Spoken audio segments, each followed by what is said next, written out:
I'm so excited to welcome you all to today's special virtual class hosted by Geeky Nigeria. So, whether you're joining us here or you're watching the live stream on YouTube, we are really glad to have you today. So, my name is Adebimpe Dorcas Adedayo, and I'll be your host for this session. I'm looking forward to spending the next few hours learning, sharing, and growing together with you. Today's virtual class is all about content writing, what it is, why it is important, and how you can build a successful career in this existing field. So, we understand that many people are curious about content writing, but they don't really know how to get started or how to join in this space. So, this virtual class is designed to answer those questions, simplify the process, and also help you build a solid foundation. The purpose of this virtual class is to help you to understand the basics of content writing and its relevance in today's digital world. It will help you to learn the different types of content and how to secure them effectively. It will help you to gain practical tips on how to write quality articles and also to set your career as a content writer. This is not just another virtual class, it is actually a step forward, helping you to become more confident in your writing journey and equipping you with the tools that you need to succeed. So, as we go on, we're going to be having amazing experts who will be taking us through the key areas of content writing. And we are now going to welcome our first facilitator, who goes by the name Toluwa Lashe Sholanke, who will be teaching us on the topic basics of content writing. So, Toluwa Lashe Sholanke, let's have you. Thank you. Good evening, everybody, and thank you, Ms. Adepipe Dorcas. Thank you, everybody, for joining and welcome. Like our host has said, our class today is on the basics of content writing. What is content writing? Why is it important? And what are the things and tools that we need to be able to succeed in content writing? I know for a lot of us who are here, we have a passion for writing. We admire people who write. We love the written word. But for some of us, we struggled, like myself, before I got into this. We struggled at the beginning. We didn't know what to do. A lot of us didn't study writing per se. We studied other things, but we just have this need. We felt this need to come back into writing. And so it's scary at the beginning. What do I do? How do I go about it? That is the basic of this class. That is what this class is about to teach us. We are all here to learn. We all have questions. We have things we've seen, things we've read, things we've heard on writing. And so we're here to learn. And I invite you all on this journey of learning on the basics of content writing. So I'll be sharing my screen now so you can have a look at my slides and what we'll be talking about today. Please, if you have questions, just pen them down. Once the presentation is over, we'll have room to ask questions. Thank you very much.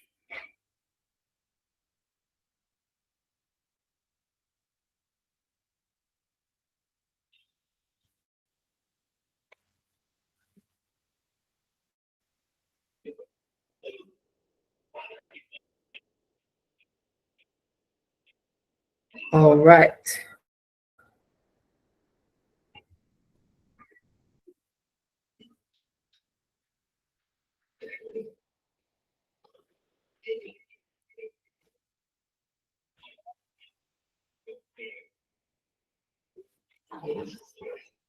I hope we can all see my screen so we can follow the presentation as it goes along.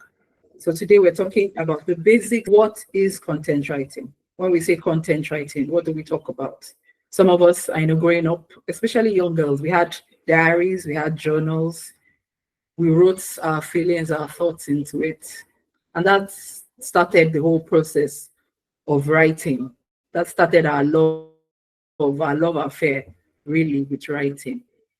But you know, that's a little different from what content writing is. When you write in your journals and your diaries, you're writing for your personal viewing. You don't share your diary with, except you plan on turning your diary into a memoir. You don't share your diary or your journals with people. But when we talk about content writing, there's a slight difference because at the end of the day, all writing is the same. It depends only on what your aim is. So I said, and I'm sure if you look up on the internet and writing, but at the end of the day, they are all pointing to art. And why do I say that? Because there's a goal when it comes to content writing. You have a plan at the end of the day. And so there's a precision that is almost scientific when you write. But at the end of the day, writing is also about art. You want your words to speak to people. You want your words are supposed to speak to people. They're supposed to move people. They're supposed to leave people with wonder. And so content writing really is a balance between science and art. It's the process of creating written material for a target audience. That's the simplest definition. All you are doing is creating content for a specific audience. It is left for you to determine what that audience is or who that audience is. But that is the bread and butter of content writing. It's the creation of written material with a target audience in mind. When you're writing content, you have your target audience in mind. What do you want to pass to them? What information do you want to impact to them? What knowledge, what idea do you want to pass to them? That's what content writing is. It says the purpose of content writing is to inform, to engage, to persuade, or to entertain. When people pick up your article, when people read through your blog post, what are they learning? What information are you passing along to them? How are you engaging them? Your words, your style of writing, your format of writing, how does it engage your audience? What does it tell them? And if it's for entertainment, are they really entertained at the end of the day? Are they informed at the end of the day? That is the purpose of content writing. And as I'm sure most of us will know, we have various formats of content writing, some of which include blog posts, social media, newsletters, articles. Geeky Nigeria, for instance, it's an online media platform where you have thousands of articles, educative, technology, also from all walks of life. So those are some of the formats of content writing. Now you may ask yourself, why does content writing matter? Why is it important? Why must we write content? Why all of a sudden everything is content, content, content? One of the importance of content writing is that it drives traffic and engagement. You have this burning desire you have this topic, you have this thing that you want to talk about. You want people to converse on a certain matter, be it politics, be it the economy, be it a movie. Content writing drives traffic and engagement. It gets people talking. When you're able to craft your article, you're able to craft your post in a way that is engaging. You get people's comments. You see people of like minds come and tell you, oh, I thought the exact same thing. Or maybe even, I didn't see it from this perspective. That is what content writing does. It drives traffic and engagement amongst us. It builds reputation and trust, obviously.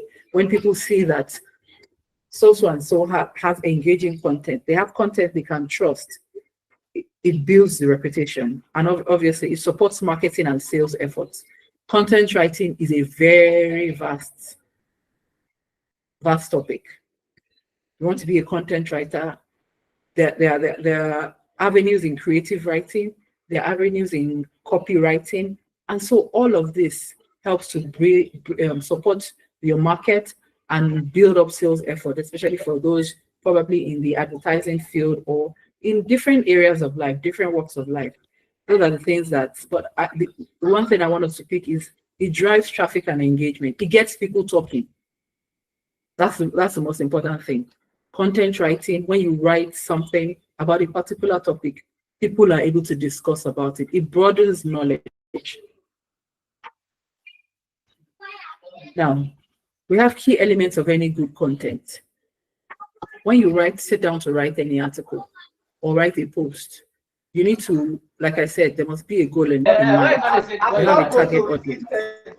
Any charges against her? Yes. Not be afford now. No. Sorry, please, if you're not, can we all mute our mics? Thank you very much. So that we we can all concentrate on the presentation. Thank you very much. So we're talking about the key elements of any good content. Number one is clarity. Irrespective of who you're writing for, you could be writing for teenagers, you could be writing for children, you could be writing for experts in industry. Your written work must be clear. There must be clarity in it, meaning it is easy to understand for every level that is written for. There's no ambiguity in your work. Let your work be clear. Number two is relevance. How relevant is it? How easy is it to catch the attention of your reader? Remember I said we have a target audience. When you write, you don't just write in a cocoon. You have a target audience. So how relevant is it to your target audience? How easy is it to catch the attention of your audience? Because if you cannot catch the attention of your audience, the reason for your writing is lost. The third element is structure. Your writing must be organized.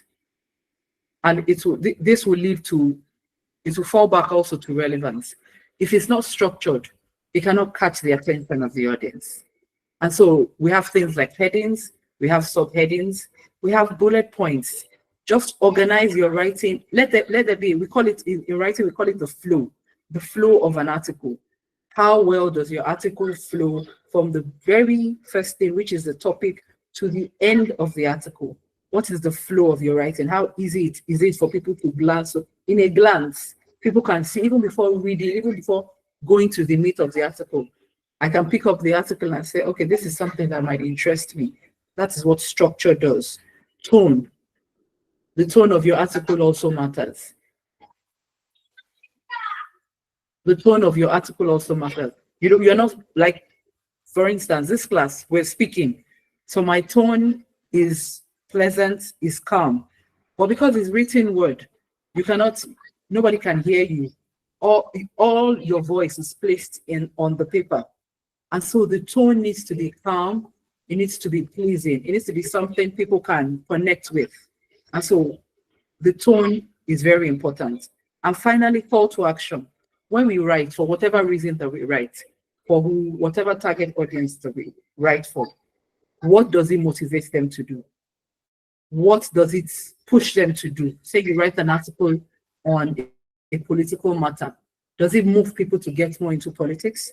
Does it move people to get involved in local community politics? Does it move people or you write an article on health? Does it move people to get more involved and to get better in their health? What is the call to action? It must be very clear.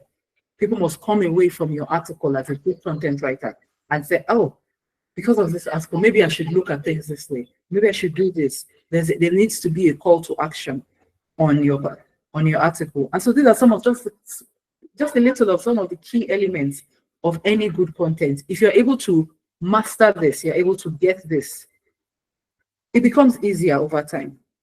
Now, I'm not saying that content writing or writing in general is just something you pick up and then you start going and then you start churning out wonderful articles. No. It's like I said at the beginning, when you start, it's a bit scary. In fact, before you start, it can be scary. And I know there are some people who feel that way here. They've wanted to write. You've wanted to write for a long time, but you're afraid. Sometimes you don't know what to write. Sometimes you think, if I write, will people like what I write? Or will what I write make sense? But the important thing I've learned about writing is you have to start. You have to start. You must start writing if this is what you're really passionate about. And don't be fooled into thinking these writers that you see, these writers that you admire, their very first work, they started writing since they were in the womb, and immediately they put pen to paper, everything turned to magic. No. If you start today, I'm sure in 2 years, you will look back at your very first article and wonder, did I really write this? Your first article will most likely be, it will be bad. Let me be honest with you. Your very first article will be bad, but you started the journey and you will get better as you go forward. All right, so let's go to the next slide. We've learned about the key elements of content writing. Now, the next thing is to know your audience. Remember I said writing is about targeting a particular set of people. You're writing for a particular set of people. So you need to know, who am I writing for? I'm writing a children's book. What ages? Am I writing for 4 to 6? Am I writing for 6 to 12? You need to know them. Or am I writing for experts of industry? You need to know them. The languages will differ. The languages will differ when you're writing for youth, for university students. It will differ from when you're writing for experts of industry. So knowing your target audience is very important. Who they are, what they like, what they respond to. You need to, so that is where research comes in. You need to know your audience. Now, the next question is, why are you writing this for them? Why? What's the purpose of your, and this leads to your call to action. Why am I writing this thing? Why is it important that I put these words into paper for people to read? Is this something they care about? Is this something I want them to care about? They may not necessarily care about it at this moment, but is this something I want them to care about? It's very important to know that.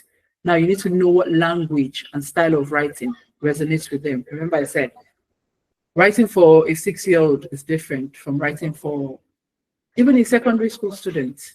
So your style must change as your audience changes. You cannot have one style of writing for all your articles, except you're going to limit yourself. And I won't advise that. You need to expand your horizon. You need to be able to write, as you can write for children, you should be able to write for young adults. And then you should move up also to writing for mature adults. That is what broadens your horizon. You may not be, you may choose to be an expert in one, but broaden, don't limit yourself, especially as you start your journey in content writing.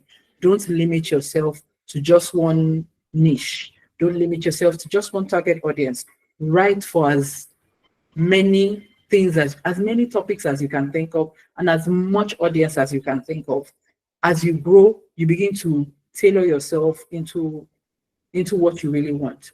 But make sure that as you write, your style resonates with your audience, whoever they may be. Now let's go into the writing process. You've decided that you want to write. You've picked a target audience. Now let's put words to paper.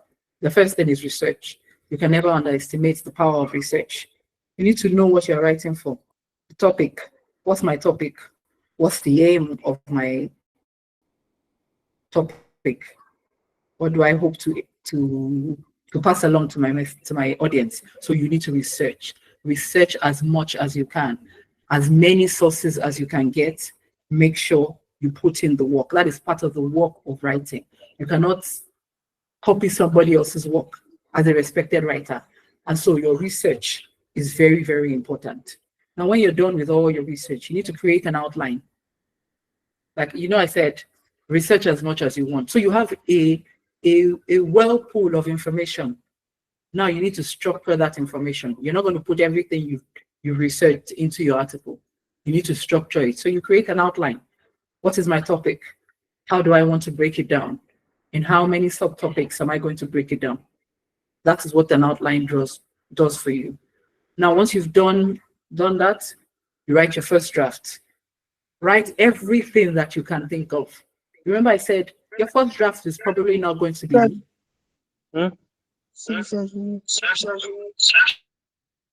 Sorry, once again, please, can we all mute our mics? Thank you very much. We appreciate you. Thank you. So I said, write your first draft. Your first draft is probably not your editor might return your first draft, but write it anyway. That's what we have editors for. Write everything that comes to mind. Don't let, if you need to write 10,000 words, as much as your heart desires, write it down. But make sure you're following the outline that you draw. Do not throw away your outline. As much as you need to write it down. It's your first draft. You will still refine it as time goes on. And that brings us to the next step. You edit and revise. After you've written your first draft, you go back and look at your article. All right, what do I need to remove? What do I need to refine? It's very important. I know we have the work of the writer, and then we have editors. But as a writer, you must also learn to edit your work before sending it over to an editor, whether you work for an organization and you have internal editors, or you're sending it to an external editor. As a writer, you are the first editor of your work. So when you're done writing your first draft, you look it over, you refine your content, check your grammar, check your flow, check your tone. Make sure you are satisfied with it. Now, that doesn't mean when it gets to the editor, there won't be changes made. But make sure, as a writer, you are satisfied with what you've written. You have looked through it, you have tailored it down, and you are sure that this is passing along the message that you want it to pass along. And finally, you proofread. Check for errors, check for where your full stops are supposed to be, where your commas, where your grammatical errors, you check for it and give it a final polish. Once you are able to achieve this process, these 5 steps, you're done writing. Really, you've done your research, you've created your outline, you've done your first draft, you've edited, you've revised, and you've proofread. Your article is ready to go for editing, and then you can send it over to your editor for final editing before publishing. Now, just here we have common written content types. We know blog posts and articles, email newsletters, social media posts, ebooks, case studies. You can decide to start with any one of it. You don't have to write a full book to be a content writer. You know, content writing, I said, we have creative writing also, we have copywriting. So start small, write a small article, write a small blog post. It could even be an email, a newsletter. The important thing, like I said, is to write. So these are just a few of the common content types that we have. Now I want to quickly go into the do's and don'ts to keep in mind. And it happens to all of us. It happens to me as well. Especially when I start writing. You must remember to write with purpose. Who am I writing for? Why am I writing this? Those 2 questions must always be at the top of your mind. Otherwise, you will find yourself just writing, and there seems to be no end, there seems to be no direction. So you need to have those 2 questions at the top of your head. Why am I writing, and who am I writing for? Number 2 is to keep it clear and simple. No matter who you're writing for, you could be writing for captains of industry. It doesn't matter. If it's not clear and simple, it loses its appeal. Make sure your writing is clear and it is simple. Now, if you need to, you don't always have to when you're writing. If you need to use visuals to prop up your writing, to brighten up the day. Say for children's book, obviously, you will need some visuals, especially for younger children. You would need visuals because that helps to bring the words, helps to bring your words to life. So use visuals if and when needed. But most importantly, make sure that whatever you are writing, it's adding value. You are creating a solution. You are bringing value to whoever picks up your article, whoever picks up your newsletter, whoever picks up your blog post. When they read it, they learn something, they go away learning something. It is very important. But at the top of your mind, when you begin to write, who am I writing for? Why am I writing this? Those are 2 questions you need to keep in mind. Now for don'ts, there are some things that we do, especially as new writers, because we feel maybe our topic or our writing is not good enough. And so we want to use big grammar and we want to use big words. It's not necessary.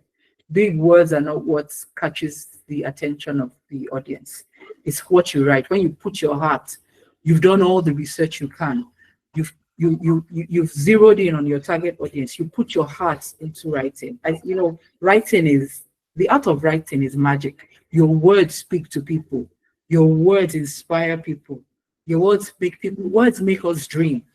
And so when people can read your article and it can open their eyes and open their minds to so many different things, big grammar is not necessary. But there's that tendency because we feel not enough. And I used to be guilty of it when I started writing. It's natural. So don't feel bad if you've done it. We're just trying to overcompensate for something, but it's not necessary. Let our words speak for themselves. Don't overuse jargon. Don't repeat yourself excessively. No, you can pass your message in a sentence. You can pass your message in a sentence. Just be mindful of it. Like I said earlier in the last slide, as a writer should also be your first editor. Do not ignore editing, no matter how little. Do not write and just send over to an editor. No. That does not show responsibility as a writer. you make sure you edit your work. You are the first editor. So you edit it, no matter how little. If you're not a professional editor, that is fine. You don't have to be, but you must, excuse me, you must be an editor of your work to a certain level, so that when you are passing your article to the next person, you know that you are passing the best work you could put out. You're not passing out shoddy work, you're not passing out half-baked work. And very, very important, do not write without knowing the goal. What is the goal of my work? How does it end? What is the call to action for the people who will read my article? It must be clear before you start your writing. On to our next step, our next slide, which is final tips really. Now, to become a better writer, you must be an ardent reader. I don't know of any serious writer who doesn't read. If you don't read, you can't. Reading opens your mind. And that's what you want to be as a writer. You want to open the minds of people. So if as a writer you say you don't read, I question that. So you must be an ardent reader. Read as much as you can. Read everything you can lay your hands on, because you learn every time you open a book. No matter how irrelevant you may think the book is, or somebody else may think the book is, you will, believe you me, and I'm sure readers amongst us here can attest to that, you will learn something. So to be a better writer, you must be an ardent reader. The next is you must practice consistently. Write every day. For people who have been writing for years now, I'm sure we know, or for everybody really, we know of the thing called writer's block, where there are days where you just can't seem to write. It happens to everybody. But you know, the trick I have learned is pushing through. Write something. Even if you think it doesn't make sense, write. Every day, make sure you write. It is the popular and the well-known writers we have today is because they were consistent at it. They were not afraid of being bad at it, because as much as they were bad, the consistency, they began to get better. So write consistently, write every day, write whatever comes to your head. You don't have to publish what you are writing, but write. Believe you me, you will see differences in even as little as a week. If you match your writing from this week, if you start tomorrow and you write every day, trust me, by next week, your writing will be better than the previous week. Try it and see.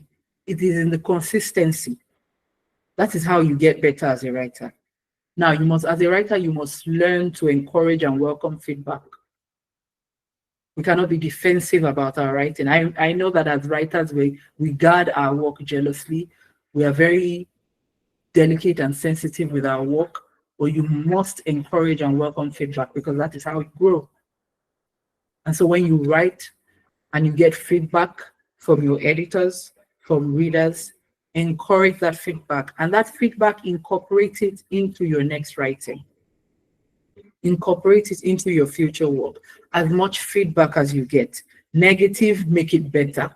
Positive, draw it back into your writing. And finally, keep the reader in mind at all times. You're writing for a purpose. You're writing to people. If you're writing a letter to your mom or to your family member, you're writing to them. You're speaking directly to them. So you're writing in a manner that they will understand. You're writing in a manner that they will respond to you. You are keeping them in mind when you're writing that letter. It's the same way for your content writing. You want to write for your audience. You want to keep your audience in mind, because you want them to take something away from your writing. You want them to be inspired by your writing. So you must always keep your audience in mind. I will stop presenting now so that we can wrap up this session of the class. Thank you so much. Yes, so just to wrap up, thank you. Very To wrap up, really, so as you start your journey into content writing, especially for those of us who are just starting, remember that you don't start out perfect. Yeah. Don't be scared. Don't let fear keep you from doing the thing that you were born to do. Don't let fear keep you from doing the thing that you earnestly, because I know that for writers, for most writers, it's a burning desire. It's something you can't shake. You may try to put it away, but it keeps coming back. So don't be afraid. And the thing that keeps holding you back is fear. Fear that people may not like your work, fear that you're not good enough. But like I said, consistency is very, very important. There are so many other aspects of content writing that my fellow speakers will delve into deeper. But this is just the basic. This is the start point. Today is the first day of your content writing journey. Start it. No matter how bad it is, no matter how small, it could be one line. You can start with just one line. But you know, a blank sheet cannot be read. You cannot read, you cannot give a blank sheet to anybody to read. They're going to read what you write. And so when you start today, you will thank yourself in the future and you'll be glad that you did, because content writing, it opens the world. You help people to see things in ways and manners that they've never been able to see it. That's the power of words. Words are very powerful. And as a writer, you hold that power. Use it wisely, use it judiciously. And I'm sure you'll be happy for it. Thank you very much. I hope I've been able to impact some knowledge, however small, with my presentation today. Thank you very much. Over to you, Adebimpe.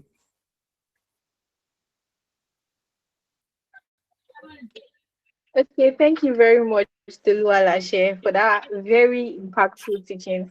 That was a great introduction to what content writing is all about. And I hope we are all already starting to see how powerful this skill can be. Personally, when I first discovered content writing, I realized that it was more than just putting words together. It was about communicating clearly, and adding real value to people's lives. For me, that's what makes content writing exciting and meaningful. Thank you once again, Toluwalashe, for that very impactful teaching. So now we're going to move on. We're Thank going to you. receive questions and answers. So if you have any question, please raise your hand and I'll call your name. Then you can unmute your mic. So anybody with any question, you can just raise your hand.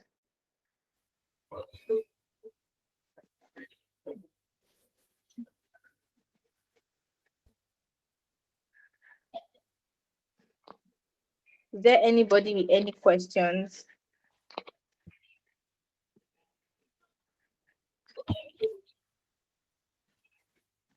I'm yet to see any raise of hand.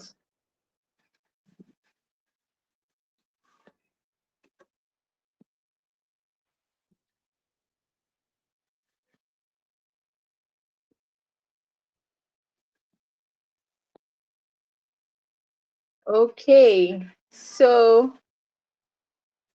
in the absence of any question,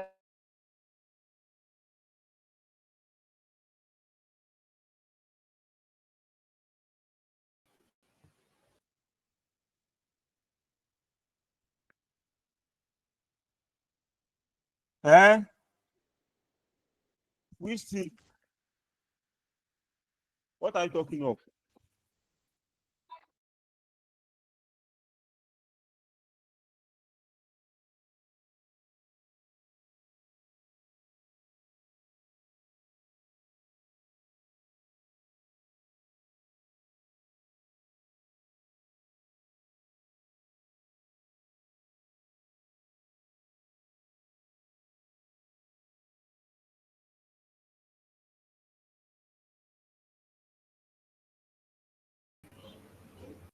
Okay. I think we lost Adebimpe for a minute. She should be. I'm sure she'll join us back. But Mr. Namdi, you raised your hand.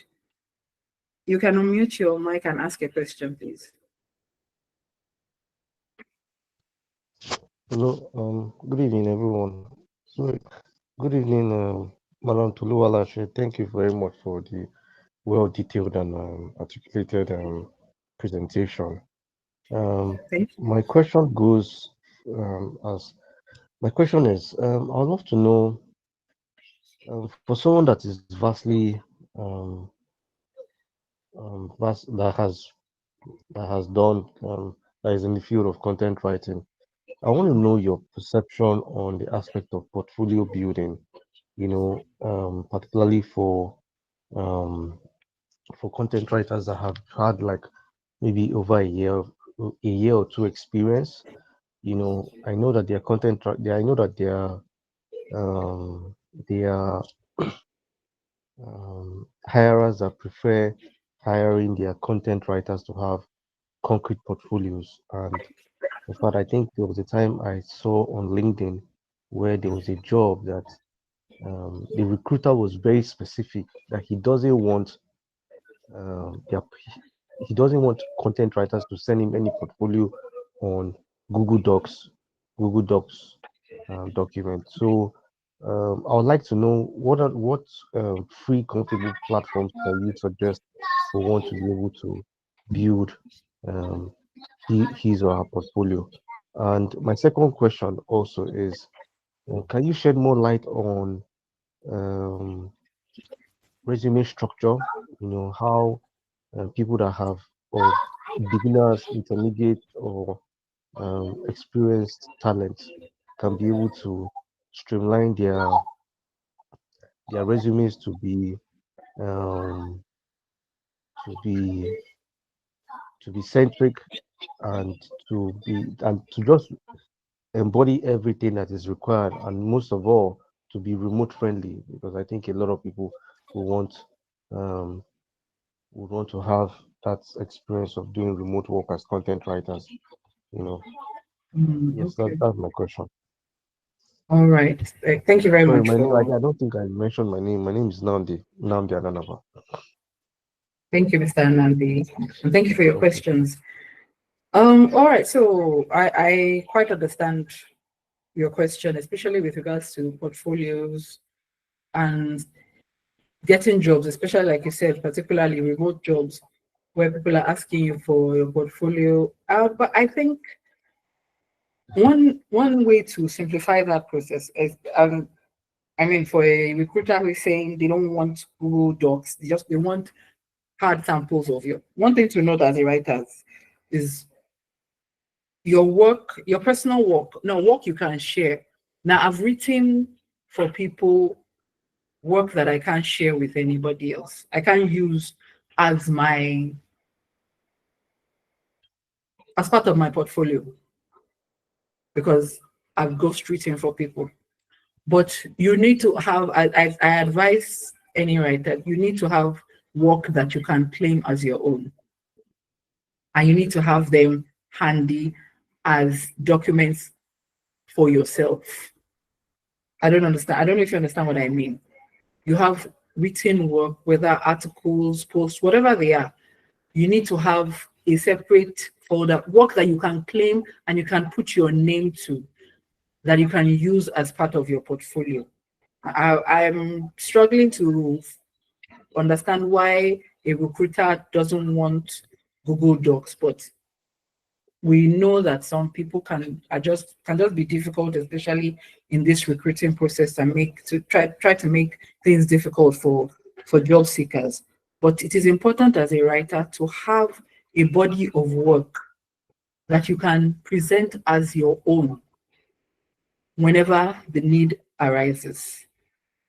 Not something that is for somebody else, not something you wrote for or maybe you wrote for a company that they can claim. Because if you write for a company, they will most likely claim it and say, or they may not put your name, even if they tag your name, it doesn't belong to you per se. I mean, you're the writer, and if you share it with somebody for a job application, they may not necessarily accept it as your work, but you need to have a body of work. 5 to 10 is not too much of work that it is yours and yours alone. I think it's very important. Have it in a file, however you want to you want to store it is up to you, but at least 5 to 10 whenever you are asked to come up with your, and when I say 5 to 10, it can be more, but I'm talking for people who are just starting, at least 5 to 10. Start with that. As you grow, obviously you will have more, but that is between 5 and 10 as a beginner writer. Make sure you have it so that you can share. And like I said, as you write, you get better. So your recruiter can also see your growth as a writer. That's very important. I don't know if that answers that question, Mr. Nandi. Yes, it does. Thank you very much. Okay, Thank you. yes, it is very important. Okay, sorry, please. The second question, if you can remind me, please. No, the second question was for you. I just wanted to know if you can shed more light when it comes to resume building. I know that Okay. we live in a more of a portfolio centric world, but I think there are still Yes, recruiters that still require for resume for for resume resume. for resume Yeah, yeah. as part of. Okay, I understand where that goes from, but the sad reality is for writers,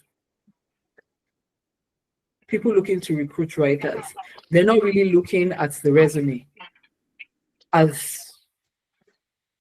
I don't know if I should call that sad, because a resume cannot tell the entire story, if you're being honest. Your resume will tell that you're a writer and maybe you've been a writer for 5 years, but it doesn't tell how good of a writer you are. You cannot pin your work into your resume. So that's where that portfolio comes in. Excuse me. That's where that portfolio comes in. Your resume is the same for any other line of work. Your resume doesn't tell most of the story. It tells just the face value of the story. So that's where your portfolio comes in. That personal portfolio where you're keeping all your work, your best work, you're keeping it. That is what you attach to your resume. Your resume will not market you as well as you need it to. Your resume will give you just the face value of what you can do.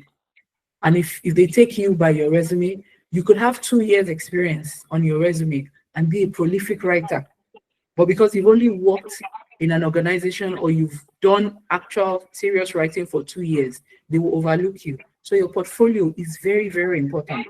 Much more important than even your resume as a writer, because your resume will only give you face value. Is that fine, sir? Yeah. Thank you. Thank you very much, madam. Thank you so much. Thank you for your question. I don't know if there's any other question.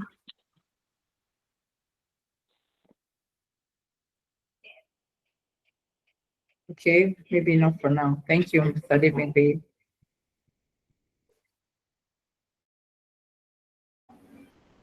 your mic is muted.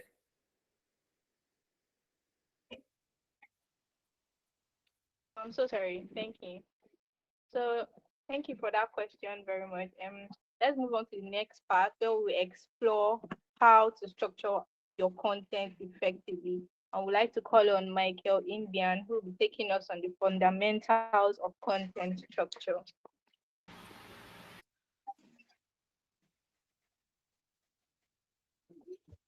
Hello, everyone. My name is Michael Yoisaingan, and I'm happy to be here to share this moment with all of you.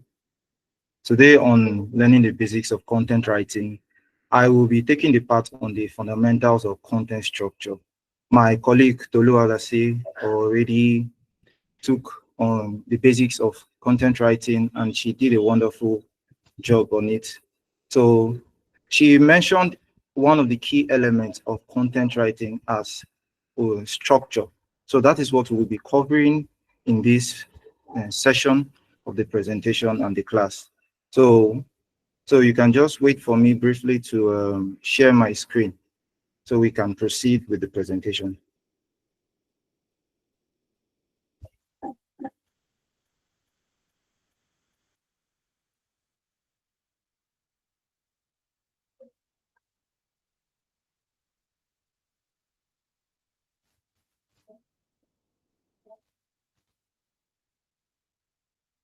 If my screen is visible, please can you let me know?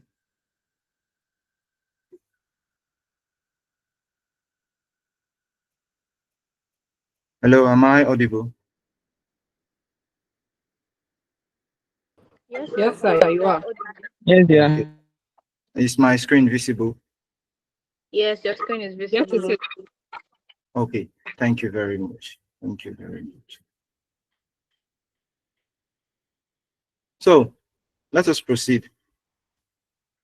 When it comes to content writing, one of the important parts of it is how to structure your work. Now, every piece of writing tells a story, even when it's not fiction. Even when it's not fiction, there's a story for you to for you to learn from. So it's whether you are crafting something for business, whether you are doing a report, you're writing for academic purposes, it's important for you to structure your writing in a way that it can be appealing to your audiences so they can also understand and learn from it. So these are the contents for this presentation. We'll go through each of them from the power of organization to the conclusion. Now, your content, it needs a clear roadmap. This is something that would help your audiences to guide them through each and every aspect of your work. That is the structure, which is the skeleton of your writing. Without it, no matter how brilliant, no matter how important your work is, it will just collapse. Someone may have something novel, something very intelligent, something beautiful, but if you don't structure your work properly, there's a very good chance that it will go over the heads of the readers or the audiences, and it will just fly over, and the meaning will be lost, despite the fact that it is something that is really, really important and capturing. Now, content structure is not just about you following the rules. It's about you creating a conversation with your readers. It's something that you have to get feedback from. So when you organize your thoughts into that logical flow, what you're essentially saying is that let me take you on a journey. You understand? Just as I'm doing here, I'm taking you on a journey, and where everything will make sense at the end of it. So you are trusting, so your audiences are trusting you that when we start this journey, at the end of it, we are going to have something tangible. Your promises will be delivered. And in this digital age, some readers, they just go around. They're not even reading your whole work. What they are trying to do is they go to that specific section which they are in need of, and then they get what they want, and then they leave. And then the whole introduction and everything is lost. So this is why it's important that you structure your words properly to help your content move forward, to help your content reach your audiences properly. And the best way to structure your words is to organize it in this three-part journey of introduction, body, and conclusion. Now, your introduction is what welcomes your reader. It's like the first handshake.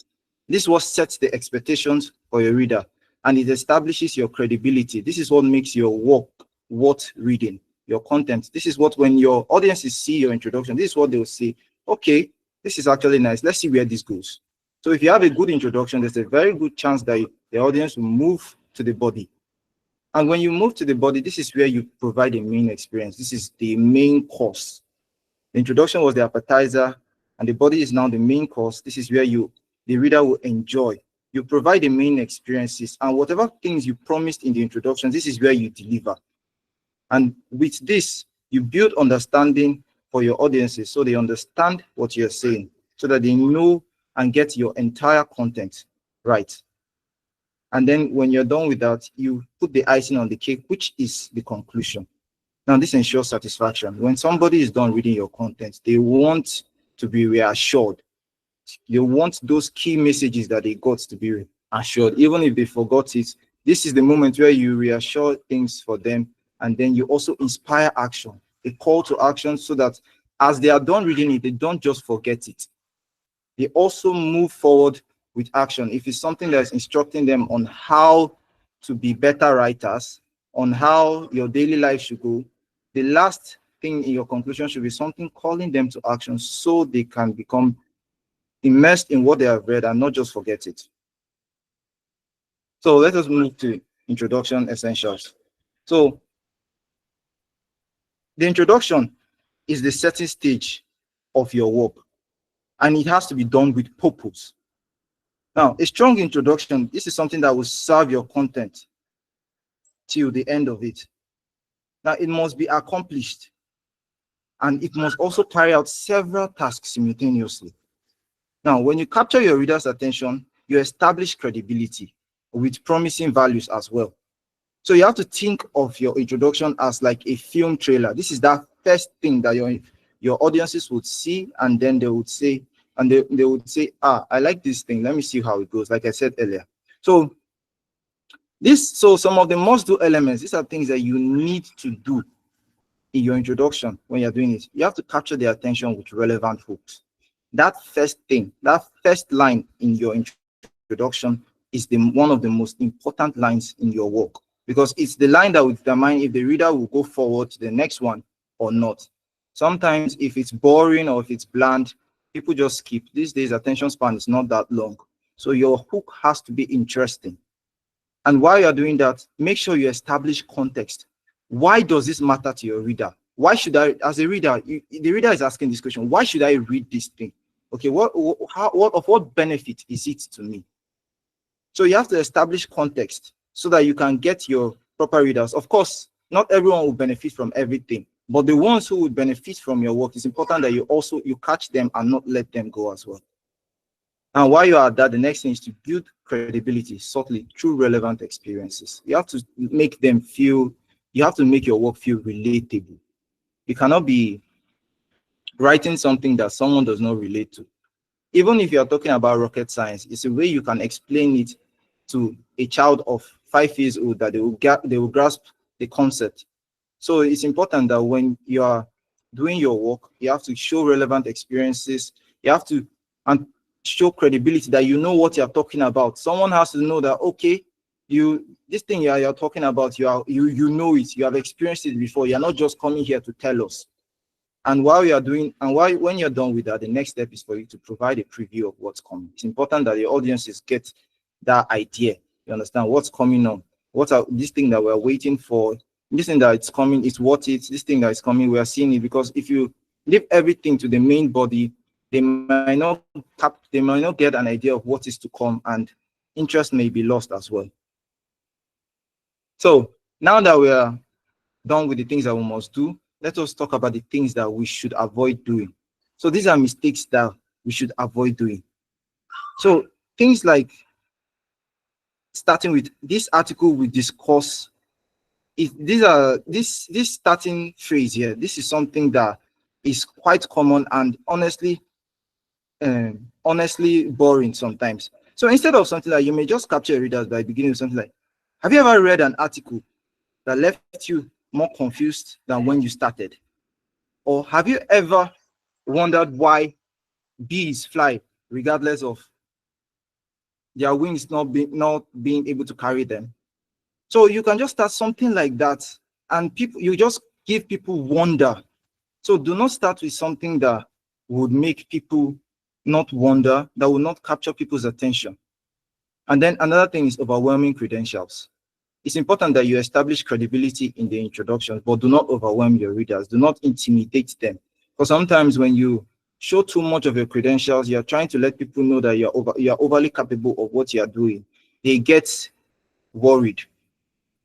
Okay, someone might see this thing and say, this thing is not for me, or this person self na PhD or something like that, you understand? Or this person that is doing this thing, this person has so much this thing, I may not be able to relate with this thing. So it's important that your credentials are not the important thing here. It is the work that you're presenting that is the important thing. So this should just come. So this is something that should come towards the end of, this is something that should be put on one side of your work. Now, vague promises without specific benefits. Some articles would promise you a lot of things. And when they are promising you, there will not be any clear specific benefits. So it's important that when you're promising in your work, when you're telling your readers that this is what they will gain, you have to mention those specific things that they will gain. You don't just leave it vague for them to wonder or guess what they will get. You have to let them know that at the end of this article, at the end of this lesson, you will know this, you'll be able to do this, and this is this and that and that. So these are all for the introduction essentials. So let us move to the hook transition thesis formula. Now, this is a formula that is very, very important. Professional writers, they often follow this formula to help their introduction go well. And it involves using the hook, transition, and thesis. Now, as we all know, for people who are familiar with music, hook is that first thing. That's the thing that will get you as the word defines itself. You get hooked on it. So it's the same with writing. You need that hook. You need that thing that will get your readers hooked on your writing. Now, it's the attention grabbing statement. That first statement that you make that will grab your readers. Or, for example, here you have the average. So an article maybe starts with the average office worker receive 121 emails per day, yet only 20% ever get opened. So someone now wants to know why only 20% ever get opened, despite the fact that somebody is getting over 121 emails per day. So this way, because if you know that, perhaps you can properly market your articles better. The next one is the transition. Now, this is that sentence or the phrase that will connect the hook to the main topic of the content. It provides context and it helps the reader to understand the relevance of the hook to the topic. An example we have here is, in this cluttered digital landscape, crafting emails that actually get read requires more than just good content. It demands strategic structure. So it's going to link the hook to the main topic so you can understand how the hook relates to what you are doing. And finally, the thesis. Now, this is a clear and concise statement that sets the tone for the rest of the content. What it does, it outlines the main argument of your point, what you are trying to give out, the purpose of your content, the roadmap for your work. An example here is, by applying 3 fundamental structural principles, you can increase your email open rates by up to 40%. So now this is the thesis also offers, the thesis is basically like a theory, which you will find out at the end of the article by testing it yourself. So these are the things that keep people hooked on your introduction, because if you can win them over in your introduction, there's a very good chance that your reader will enjoy the rest of your article, as long as you deliver justice on the rest of it. Now, body structure. It's important that we master our body structure, because this is where content comes alive. Now, the way to do this is, first, you organize your ideas with a logical flow. You have to look at your paragraph structure and transition, use examples, evidence effectively, and maintain your reader engagement. So let's proceed.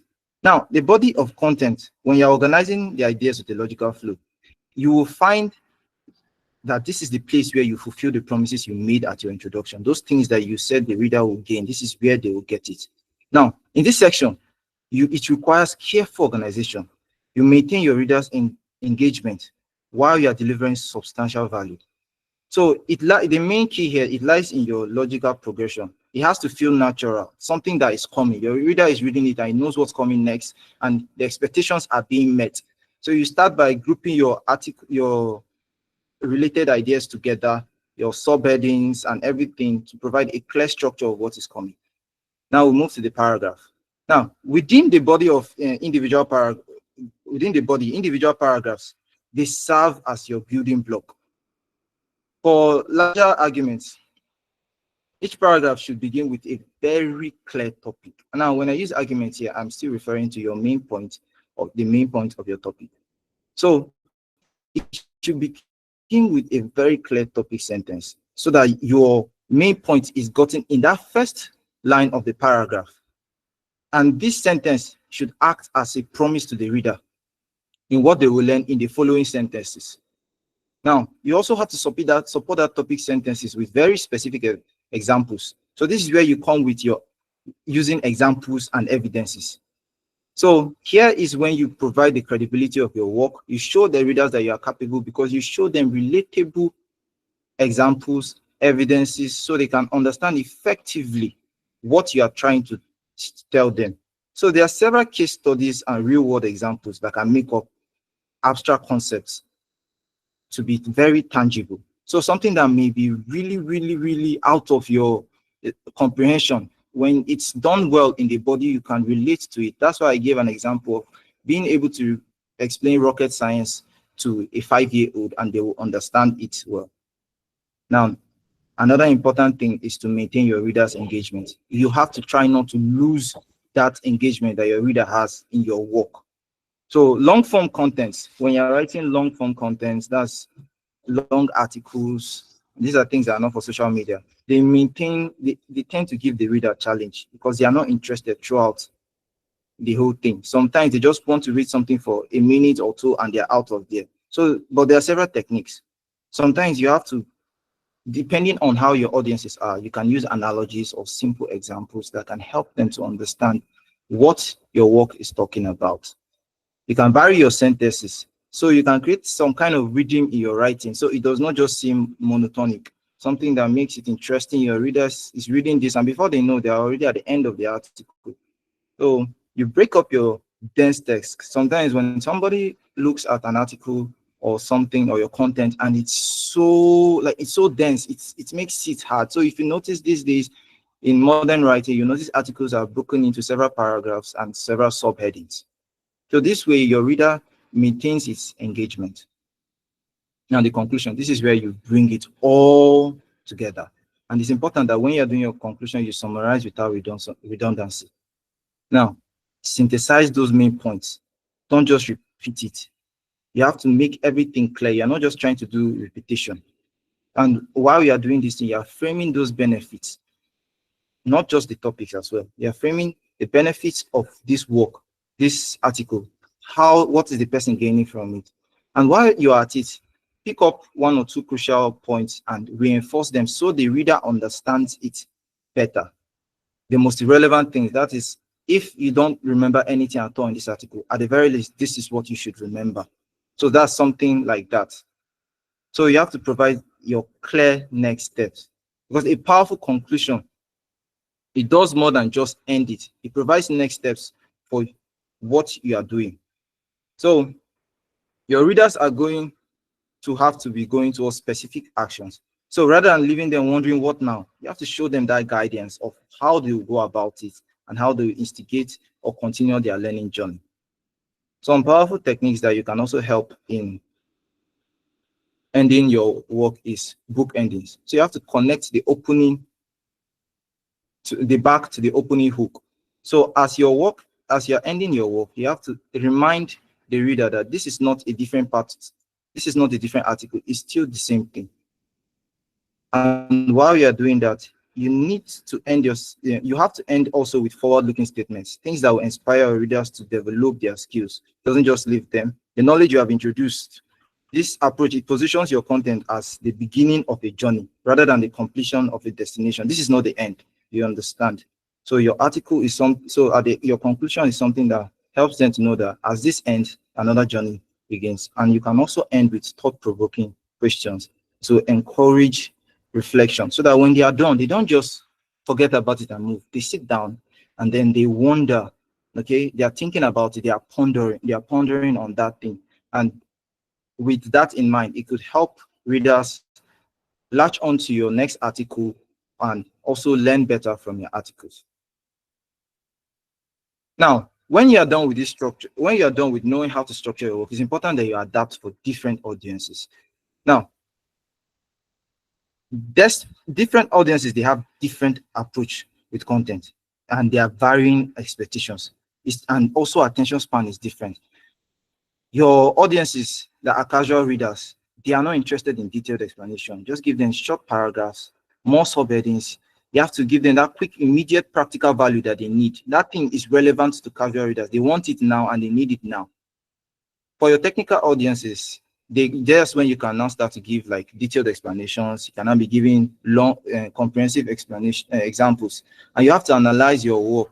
And it's important that you don't make it, for technical audiences, you don't make your work short if you don't have to, because the most important thing is the depth and value of your content.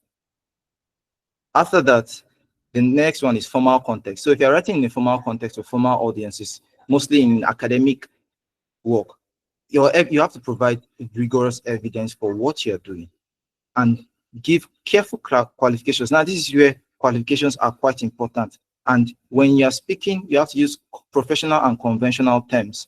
You have to be careful with the words you're using, and your insights should be data-driven. These are things that should be backed by evidence and data, something that you can present and show them that this works, it has been tested, it has been tried, and it works well. So your action plan. So understanding that your work needs an introduction, a body, and conclusion is not just enough. Every great battle is won before it starts. So it's important that when you're writing, your mindset before you write is the most important thing. So the first thing you do is you have to identify that core message and your primary audiences. It's not just about understanding the message, you need to know who your audiences are. Then you now create a detailed outline. There's almost no way that you can start writing without outlines and main points, because this guides you on how to write your work and how to go on, how you transition from one point to another. And your hook, evidence, and conclusion should be very, very well planned. You need to know who your audiences are so you can hook them and you provide them with the promises that you have made and you end it well. Now, it's not just enough that you prepare before you write. While you write, you have to have some things in mind. You have to use introduction, body, and conclusion framework. Even if you are not going to use subheadings, it's important that your write-up begins with an introduction. Your content starts with introduction and continues through the body, and finally it is concluded. You don't just leave your work open. And it is important that you also apply that hook transition thesis formula. It's very important. This helps you to attract readers because your introduction is the most important part of your work. It helps to structure your introduction properly.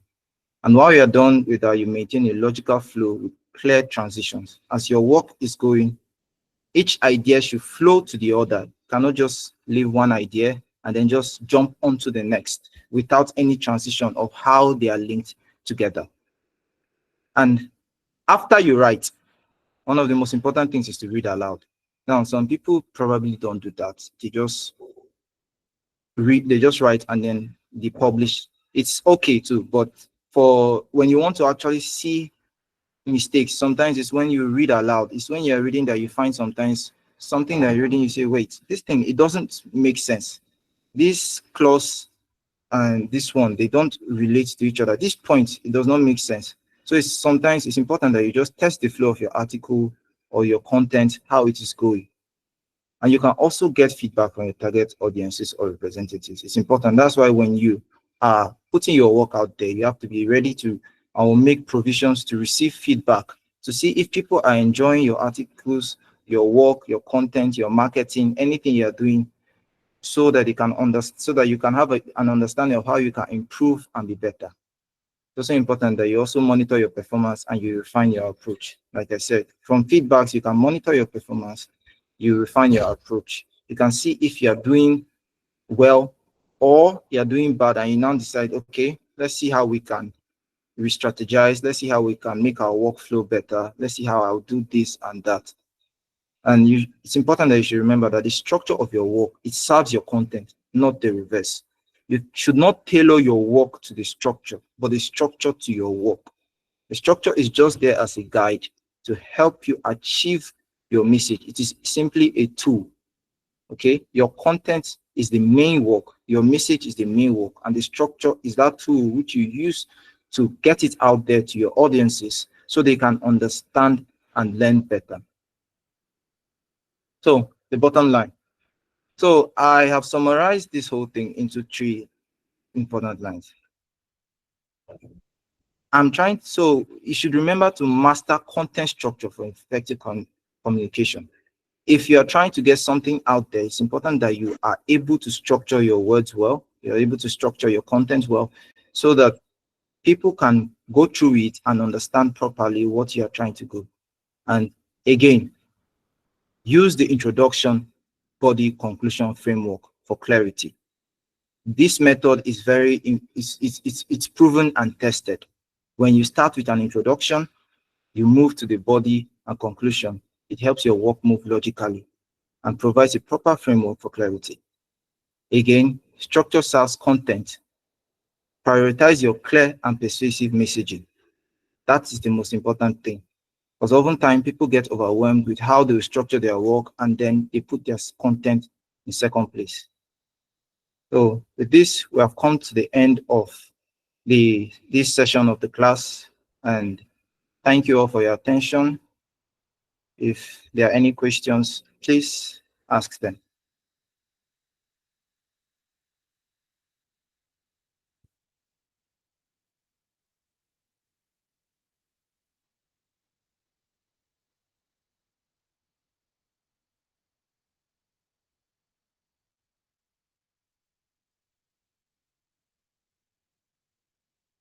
Sorry, you are on mute. Adebimpe. Oh, I'm so sorry. I'm so sorry. Thank you for that very impactful information. So I believe now we have now unlocked a very important part of writing structure. With this, our content now would have direction and clarity. So do we have any questions? If you have any questions, please let's raise our hands. Okay. Can we have you, Mr. Ekpedeme? You can unmute your mic, Mr. Ekpedeme. Thank you. Good evening. Thank you, Mike, once again for this presentation. So I just have a question on the aspect where you talked about showing too much information. So how do you determine how much information is too much to include maybe in your CV or in your portfolio? At what level do you determine that it's too much? Based on maybe your academic qualifications or your experiences, or even the content you want to include in the portfolio. At what point do you determine that, oh, it's too much, I shouldn't probably include so and so? Thank you. All right, thank you so much for the question. If I get you right, you are asking, you are talking about the aspect of including overwhelming your readers with qualifications. Now, in the aspect of resumes or portfolios, it's important that you have proper qualifications for your work. There's need to have important certificates. There's a need to show that you are capable of what you are trying to do, especially if you're applying for jobs. However, what I am talking about in this article is in this presentation is when your content,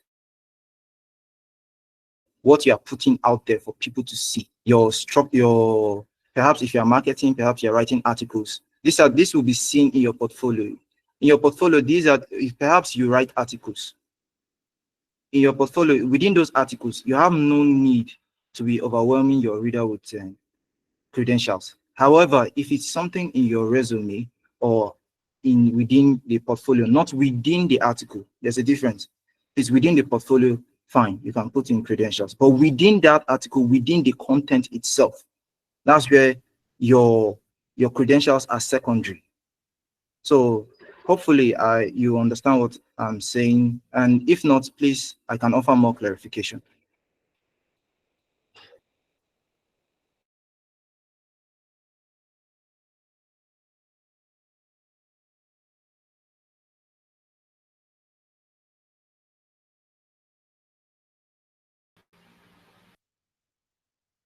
Mr. Edidion. Okay, thank you. All right.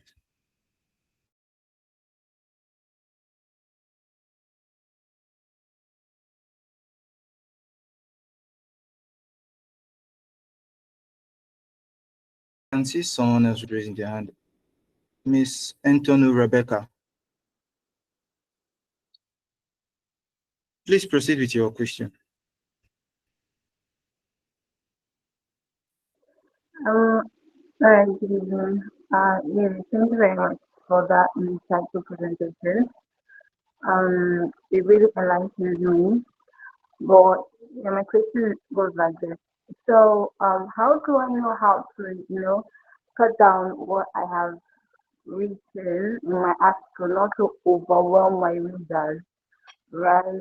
Sometimes it's kind of taxing, like, you're not trying to publish too much And how do you like determine not to publish too much or too little? Do you think like there's any threshold to reach when you're trying to reach an article? All right. Thank you very much for that question. Now, this solely depends on two things: the type of article or content you're putting out there and your audiences. So like I was saying before, you have casual, technicals, and formal audiences. So depending on the type of article you're putting out at that moment, if it's for casual audiences, despite it being quite important, despite I know sometimes you can say, this thing is too important, this one too is important, so I can't leave this out or that out.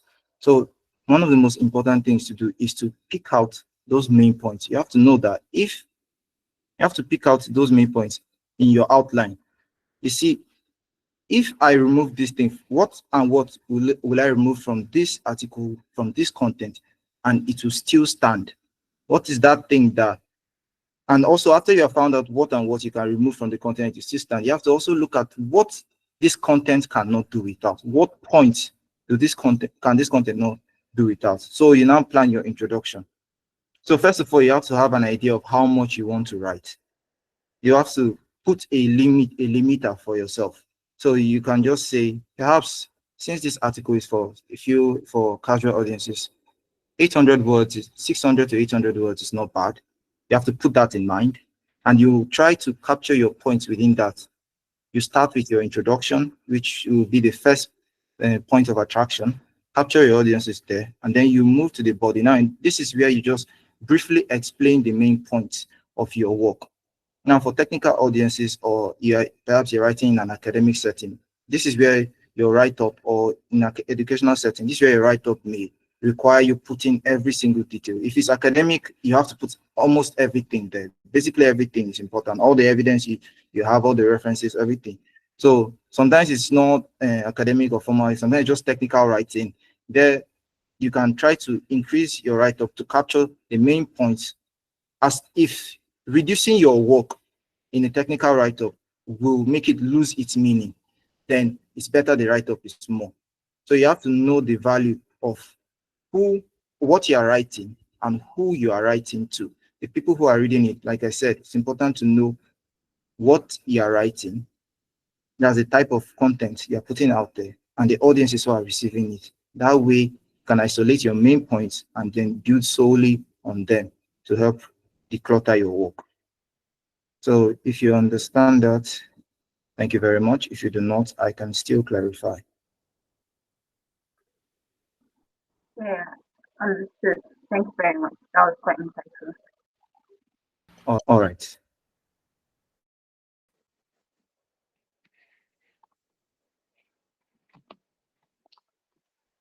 Okay.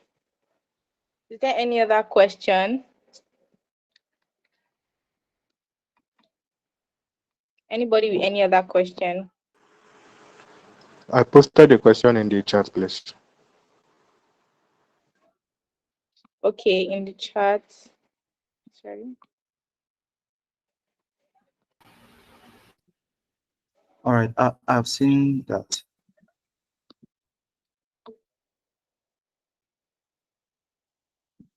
Should I read it out? The question says, can you elaborate on how to structure So you're content? asking how to structure work for a mixed audiences. So that's where you, sorry, can you hear me? Yes, you're audible. All right, thank you. So this is where you have to come to a compromise. Now, there's a standard for writing where you can general audiences can understand. So there's a standard in writing where there's a type of writing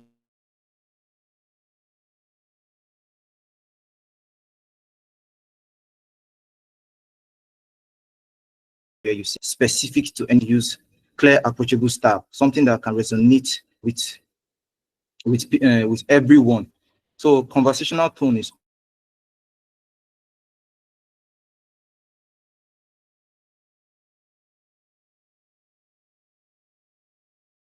too much jargon. So technical terms or formal language, you have to use them when necessary. Not so too. And your structure has to be clear. Use clear headings. At this point, you have to use clear headings so that everyone understands what you're talking about. You can also do a table of contents to show people what they're expecting, and you have to break up your content well. Provide bullet points as well so that people can know where they can find it. So there's nothing beats a well-structured article. No matter your audiences, if your article is properly structured, you at least, it's like a well-structured article is like a beautiful handwriting. If it's well-structured, somebody wants to read what is.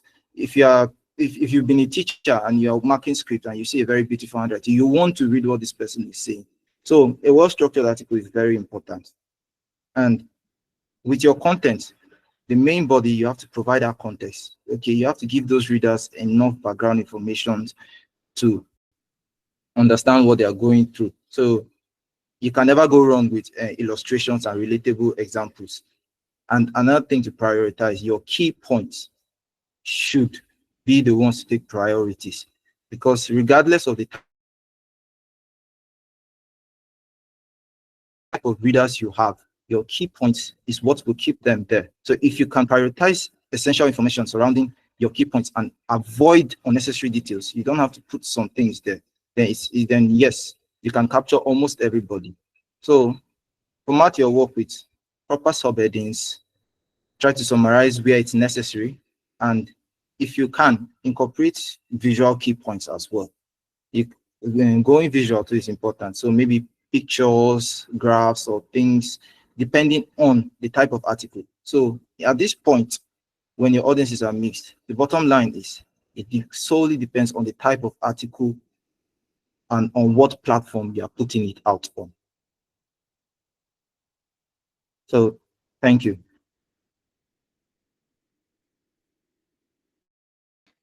Thank you very much, Michael. So is there any other question? Okay, there's another question from Epideme on the chat box.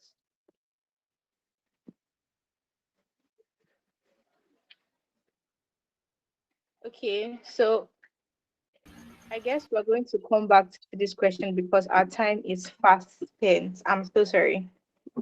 Well, now just to add, those people that wait to the end of the meeting are going to receive a certificate of participation sent to their email. So I want to employ each and every one of us to wait to the end of the meeting and learn a lot from it. So next, we are moving on to how we're going to learn how to actually write quality articles that can make an impact. Now we're going to invite Favor Dikachi, who will be teaching us how to write quality articles. Thank you. Good day, everyone. Hope everyone can see me. Hope everyone can see me. And hope everyone can hear me. Good day, everyone. We can hear you. Good day. Okay. Thank you very much. I'm going to be sharing my screen now. I don't want us to spend too much time on this. So hope everyone can see my screen. Yes, we can see your screen. Okay. So basically,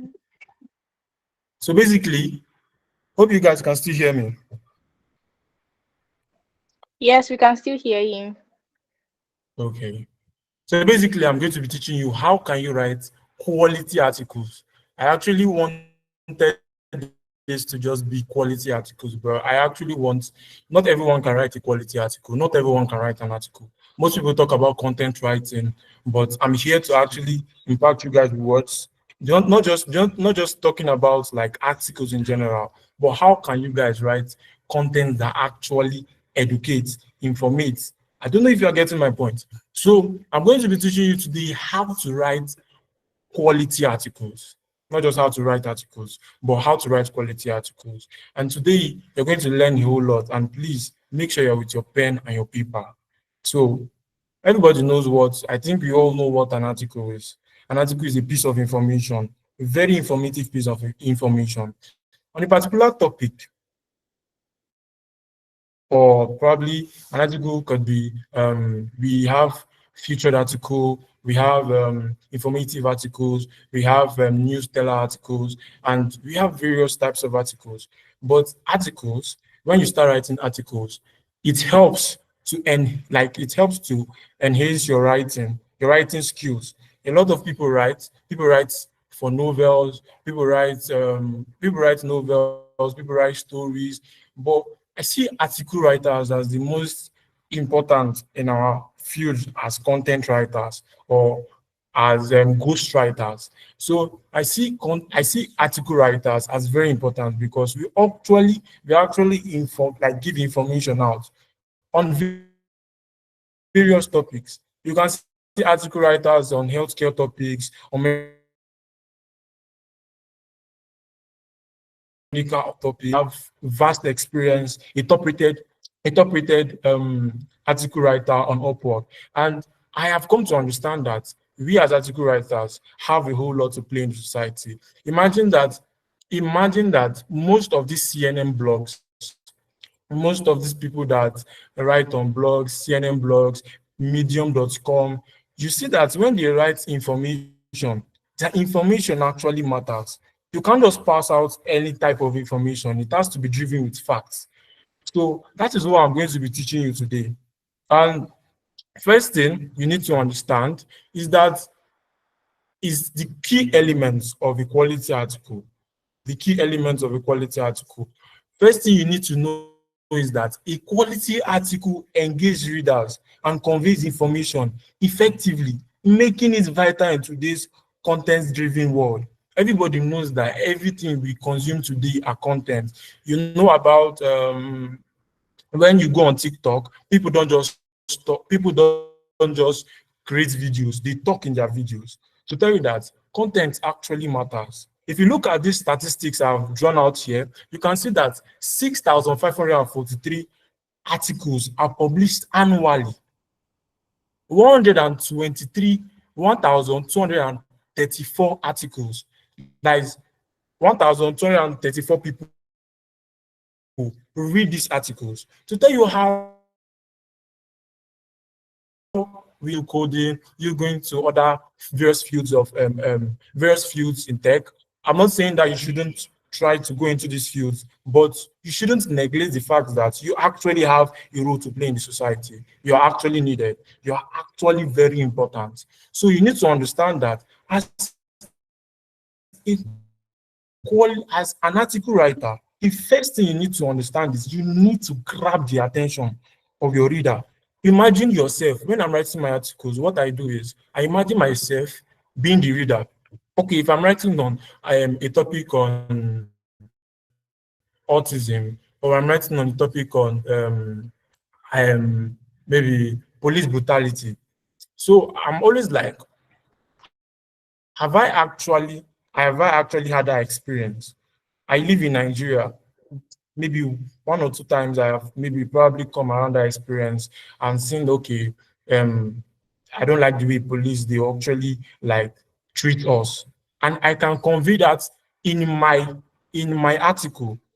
I can give that my experience. I can share my experience through my article. You don't just say what you want to give AI and just give it to you like dish and dust take like that. But you need to actually know how to engage your readers. And one thing you need to understand is when you are writing your article, how can you engage your reader? Is by certain things like your titles. You can't just, if you're writing on Nigerian foods, you can't just make your title Nigerian foods. You have to, it has to go like top 10 Nigerian foods or top 10 most eaten Nigerian foods in the world today in 2025, something like that. So that kind of title is very catchy. And we that know about copywriting, you understand that as a copywriter, there are various types of headlines. We have indirect, we have direct, we have various types of headlines. And this is one way you could use to engage your reader. and conveying the information that you want to convey. And when you are making a title, please note your title has to be under 60 characters. Under 60 characters. It could be not a good one. 10 to 15 words. 10 to 15 words. So your title has to be 10 to 15 words. So most of article writers or content writers, they don't make use of this because they don't know about SEO. They just make any type of title they want. They just give an introduction. They just give the meta description. They just give the body and the conclusion. And this is not really good because you need to know the basis of writing a very quality content for your clients, for anybody, so that they could see your content and be like, hey, this is the information effectively. What I mean conveying the information effectively is when you are writing, don't just use ambiguous words like discrepancy, auspicious. You need to understand that most people reading your content might be people that have not gone to school, uneducated people. So you need to put it in a very simple language, a language that is very, very understanding, something that people can read and actually understand. Don't just go, I see most times how you know that people use AI. You could see in today's world, writers today, they don't care anymore. They just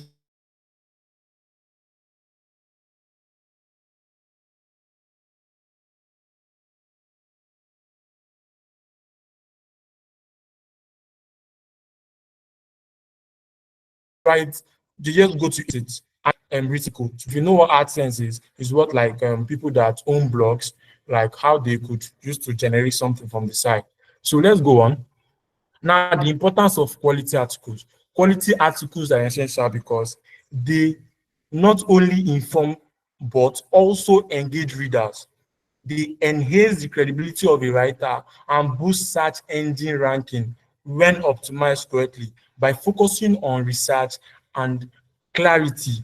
Authors can deliver valuable content that resonates, ensuring a lasting impact on the audience. What this just simply means is for you to be an article writer or a content writer, a very good content writer, you need to know the basis of SEO.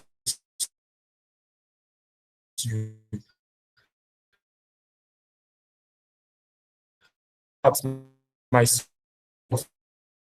in search engine and him also being an expert in search engine optimization. You will also understand that when you're writing a quality article, you need to understand that they have to be internal links, they have to be external links.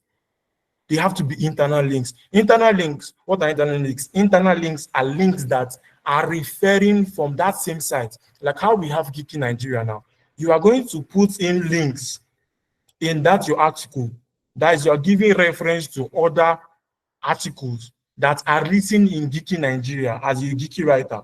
Now, external links are links that are gotten from outside Geeky. These are gotten from the place that you're actually working from. This, like, they are not from Geeky themselves now. They are from another article. They could be from someone that wrote an article from medium.com, maybe from whoever.com. So this is what we understand by external links. And when you're writing an article, it needs to show credibility as a writer. You should take it personal. You should take it personal. You shouldn't just give AI. I'm constantly talking about this thing. You shouldn't just give AI and just take whatever AI gives to you back. So basically, you need to understand this. And with this, I'm going to start out everything. So basically, when you want to start writing your article, the title like spoken of, and you get that your introduction. Your introduction, for example, it has to be probably 100 to 150 words. If you're writing an article that is 1,000 words, it has to carry 10% or 15% of the total words of your article. If you're writing an article of 1,000 words, 10% will be 100 words. 15% will be 150 words. So if you're writing an article, you need to understand this basis. So your introduction doesn't need to just come and be like, in today's world, we went to jamaica.com. No, it has to actually carry purpose. You need to understand that when you're writing your introduction, it has to fulfill the purpose of your title. What do I mean by fulfilling the purpose of your title? In the sense that people just write introductions. You're not just introducing the topic. Now, on Google, if you don't directly answer the question of the reader, you can see that Google brings out different articles at once. You could see, if you search for an article, you see search made in 0.50 something seconds. Now, in your introduction, if somebody is looking for, okay, how to write quality articles, or what is autism, for example, now, and your introduction, you're talking about how people died of autism, how people lived of autism, how this one became so rich with autism, you will not come up in the search results, in the first 5 search results. Mark me. But when we are talking about you're talking about, okay, what is autism? In your introduction, you talk about what autism is, the definition of autism. Then you will get that search results you are looking for. Content give introductions. You don't fulfill the purpose of the title. That is, what are you actually writing for? Are you writing the importance of quality articles, like this, my header now? The importance of quality articles. In your introduction, you should talk about the importance. You're not just dishing out everything. You might be like, okay, if I dish out everything in my introduction. No, you're not dishing out everything in your introduction. You are fulfilling the purpose of your title. Your title has, guys, your introduction has to fulfill the context of your title.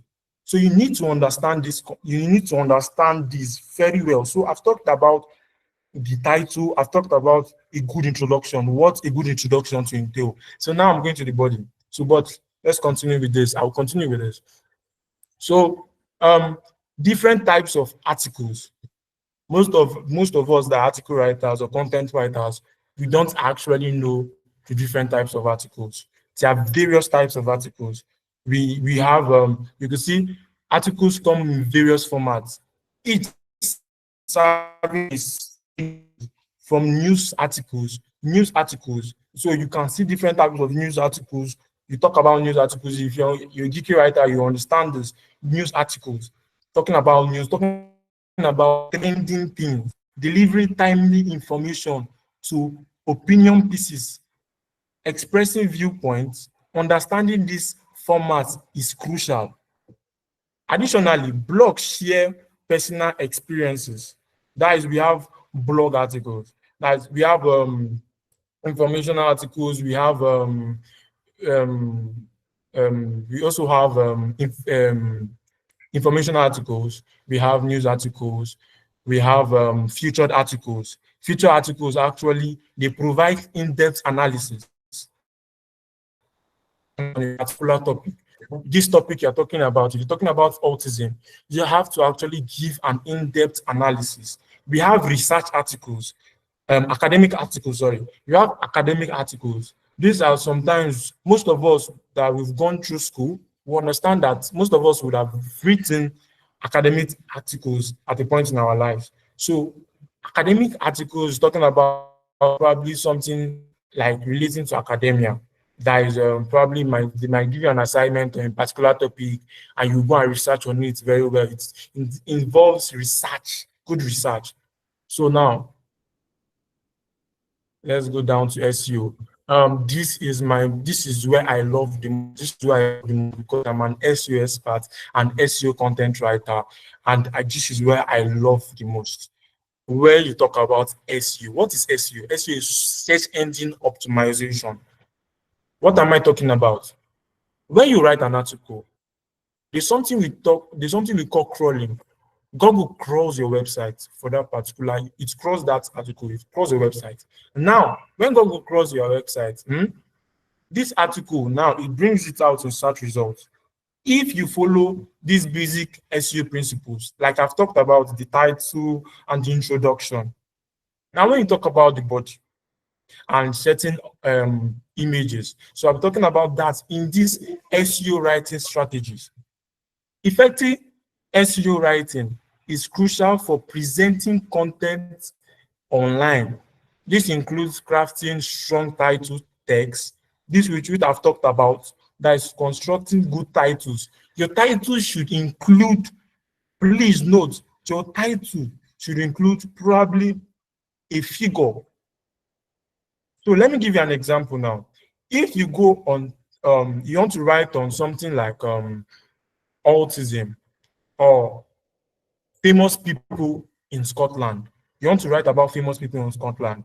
Now, you have to go on Google and search on famous people in Scotland. Now, that will bring about many search results.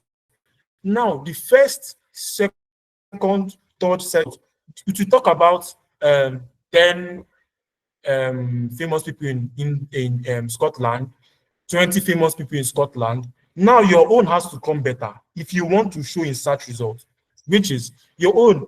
If the highest you've seen out of the first page, what do I mean in the first page? You scroll in the first page on that particular keyword, and the highest you've seen is just 10. You have to make your article 12 or 15. You people need to understand that. You have to make your own 12 or 15 in order to make it better. When Google sees that, okay, this guy provided 10, but this one is providing 15, is correct. Who do you do first? Crawl your own better. So you need to understand this when you want to write an article.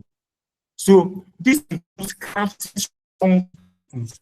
Now talk about bringing out like a good figure. You know, getting a good figure. Now, what do I mean a keyword? A keyword, that is, I'm talking about famous people in Scotland. To talk about, okay, but that keyword has to be in my title. If you're talking about famous people in Scotland, your title shouldn't just be famous people or famous people in the world. It has to fulfill that. It has to come like top 10 famous people in Scotland. Carry that keyword, that same keyword. It has to be embedded in your title. It is very good when you make that same keyword come out first. Like, for example, now, as this is SEO writing strategies, I didn't put top 10 SEO writing strategies. This is now my keyword, SEO writing strategies. Now, I want to write an article. I could do this like SEO writing strategies, 10 most important facts you need to know in 2025. Now, this, my title, I have started with my keyword. I have also embedded that keyword, started with that same keyword in my title. So it is very good if you put that, if you start with that same keyword in your title. It is also good when you, but it is better when you start with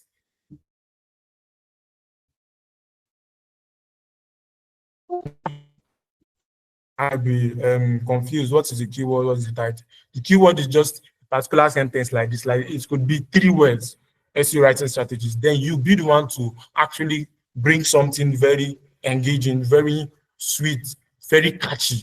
So that is what we call a title. Now, that title will capture the attention of people. Now, at the end of your title, it is very good if you put something like in 2025. In 2024, like in recent times, or you could put 2024 edition, or you could put it in bracket 2025 edition. This is actually good. It helps a lot in your SEO.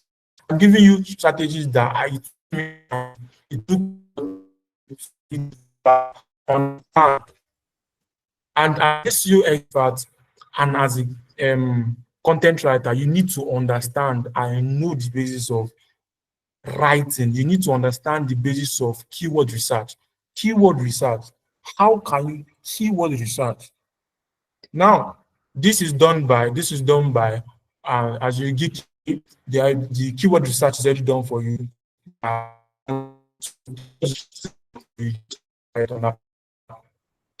Keyword. So now, alt text. Now, for example, now this alt text, most of you neglect it a lot. Now, an alt text. What an alt text talks about? Okay, what is this? What is this title talking about? What is this image? Sorry, what is this image talking about? Now, this is an image on top of my my presentation. So this image is talking about SEO, backlink, the rest. Now, what will I do with this image? Click on a title text. A title text is where you write something like, I could put this as SEO writing. There to be SEO writing strategies .png. So now most of you, when you just download an image, let me give you, okay, when you just download an image from online and you want to embed it, this is for even those that are creating graphics in Geeky. Anyone as an SEO content, as a content writer, you need to understand this. So when you want to download an image from Google, please rename it to that particular topic or that particular thing you are writing about. If you're writing about SEO, rename it to that thing you are talking about. It actually helps a lot. You need to understand that it actually helps a lot. Now, that is what we call title text. Now, okay, what is this you're talking about? And this is very good for people that are not good, like they are blind. So your image can probably, they have a feature, maybe an iPhone that talks about, okay, this image is talking about so. So now, if someone that is blind wants to read your article, now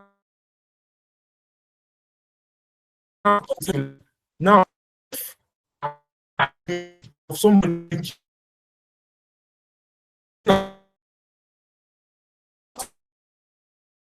maybe I'm writing something to content writer or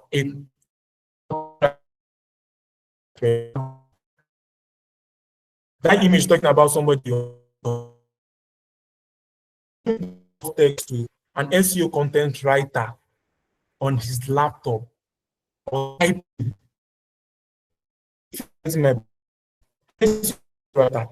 So it has to describe what that image is talking about. Like how people post about different things. So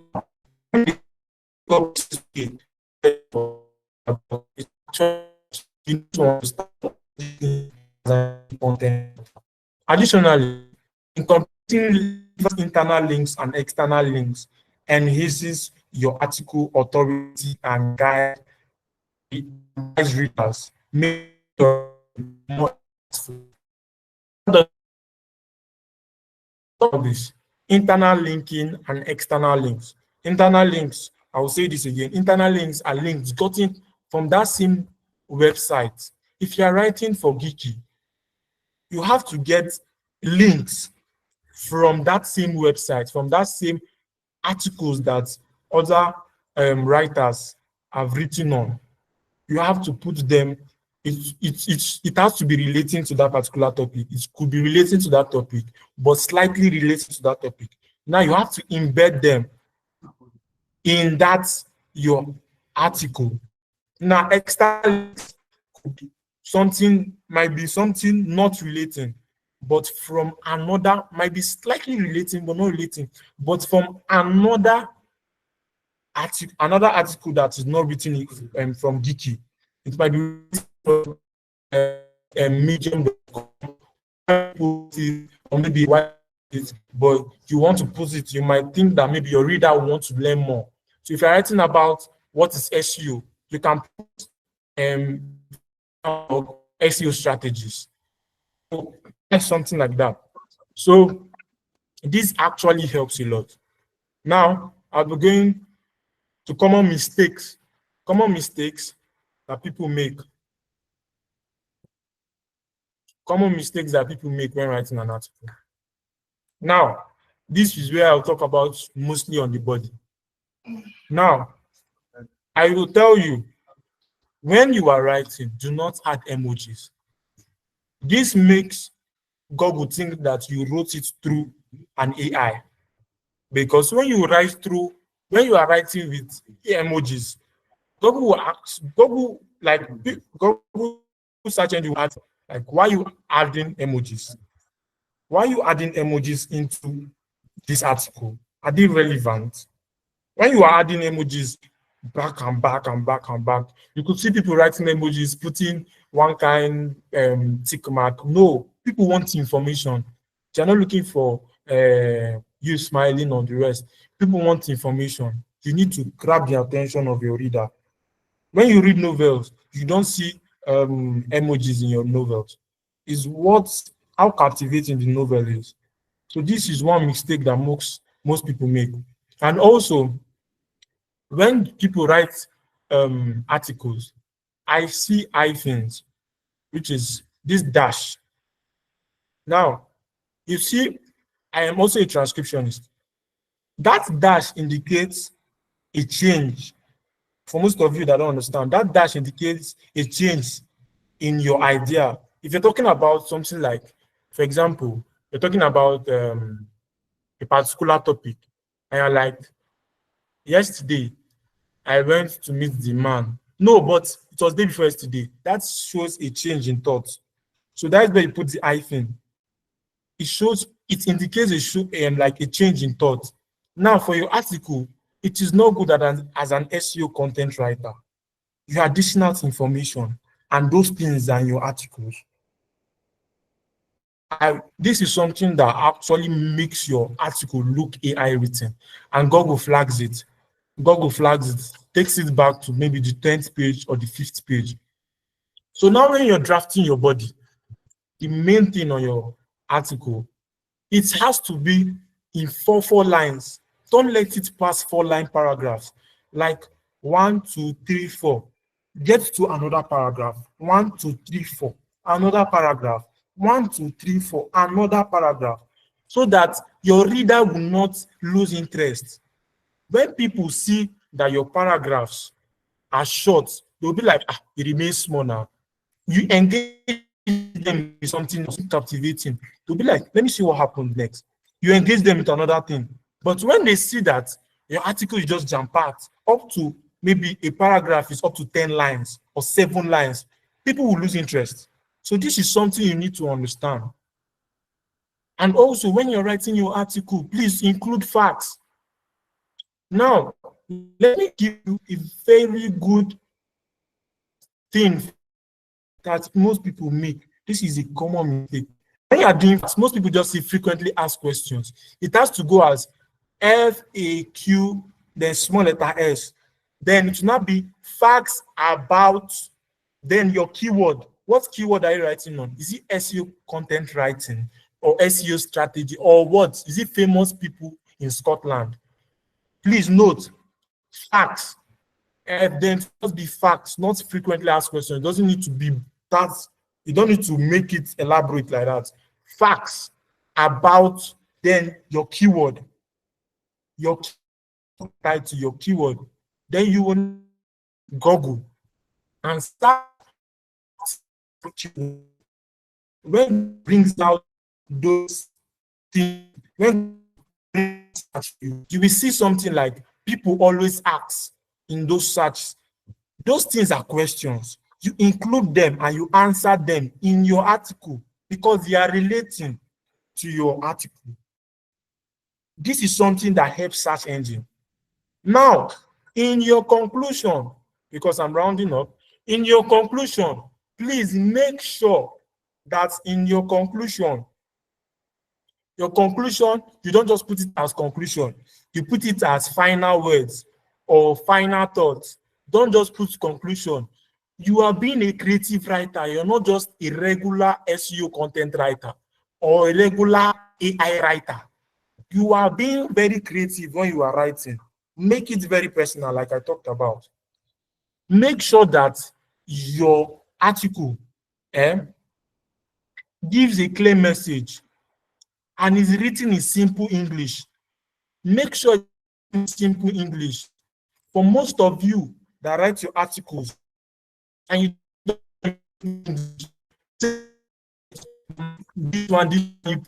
elaborate ambiguous words, it will not be crawled well by Google. You ask yourself, why is my article not showing in this particular keyword, not showing well?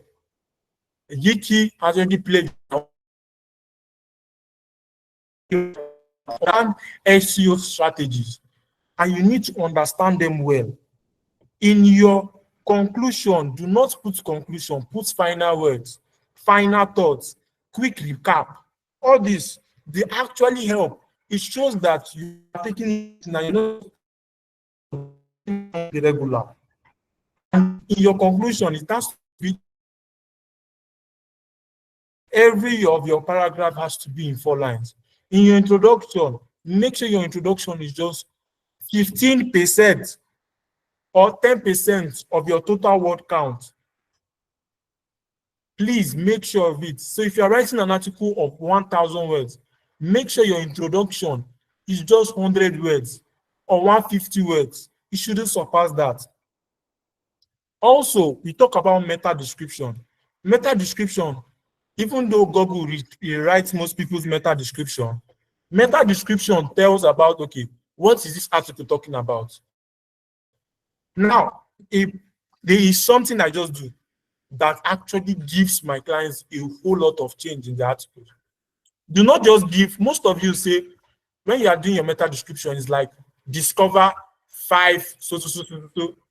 Google have heard that thing countless times. Do something different. Let your meta description be like intros. Let it be like intros. Let it be the only thing I could tell you that you can use AI to do, because you might not understand what I'm telling you to do. Now, if you go to AI, you will just be like, give me 5 short intros on this particular keyword or title.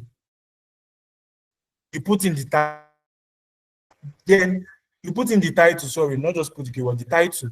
Then you pick the one that is best. You will see that it will be different. It will not come as discover or learn. This is regular. This is something that everybody is like. You are replicating something. You have to show something that you're bringing something unique, something different. Now, this is a common mistake that everybody makes.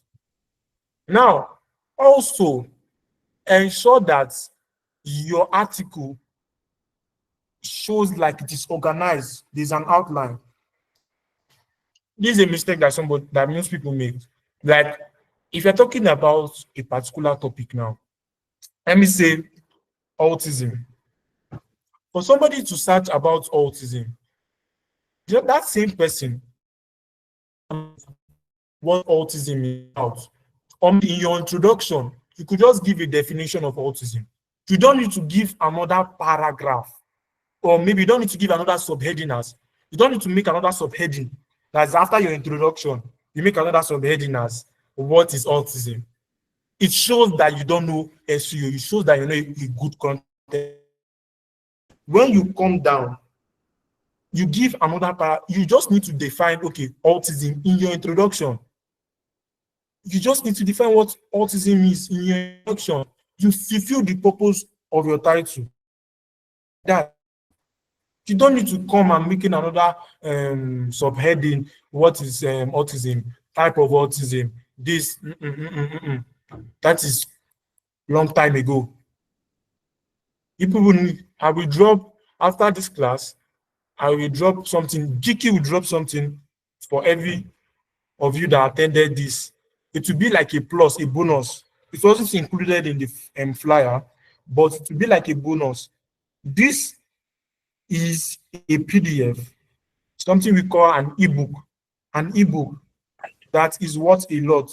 It's what a lot took a lot of expertise, a lot of thinking, a lot of research, and we'll be dropping it to be close to 100 pages so that you can understand it's not an ebook of 5 pages, up to 100 pages, so that you can understand how to write good content, how to avoid fluff.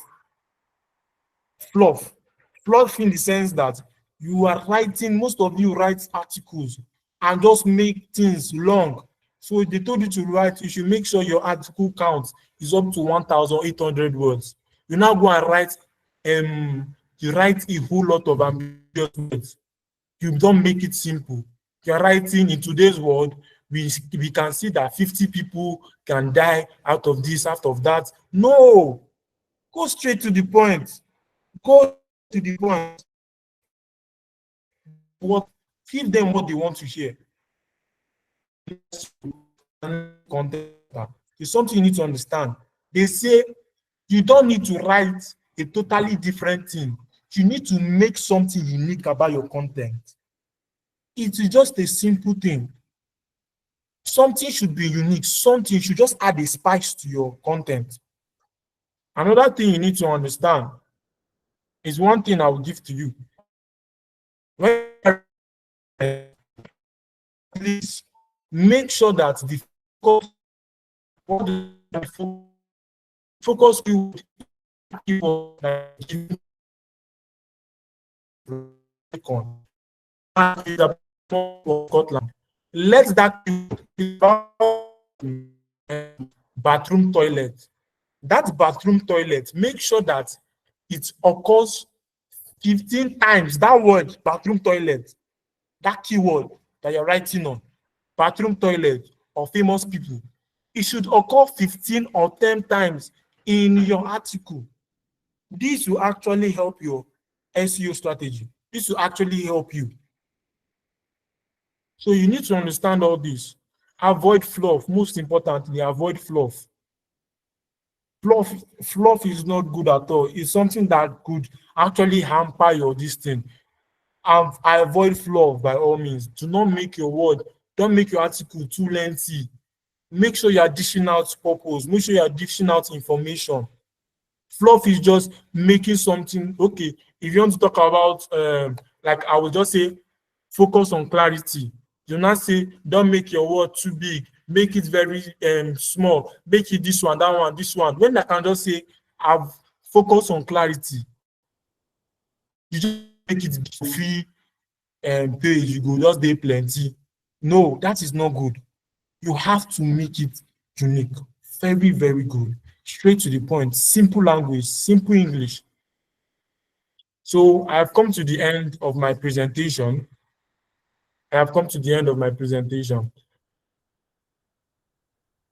Thank you for having me. Am I still audible, please? Yes. Thank you very much, Favor. So, do we have any questions? If you have a question, please raise your hand. But I would like to just add that for me, writing quality articles comes down to being intentional. I've learned that it's not just about sounding smart. It's about being clear, it's about being relatable, it's about being honest.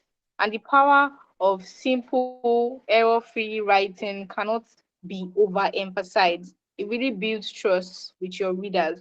So let's have our question now, please. Do we have any question?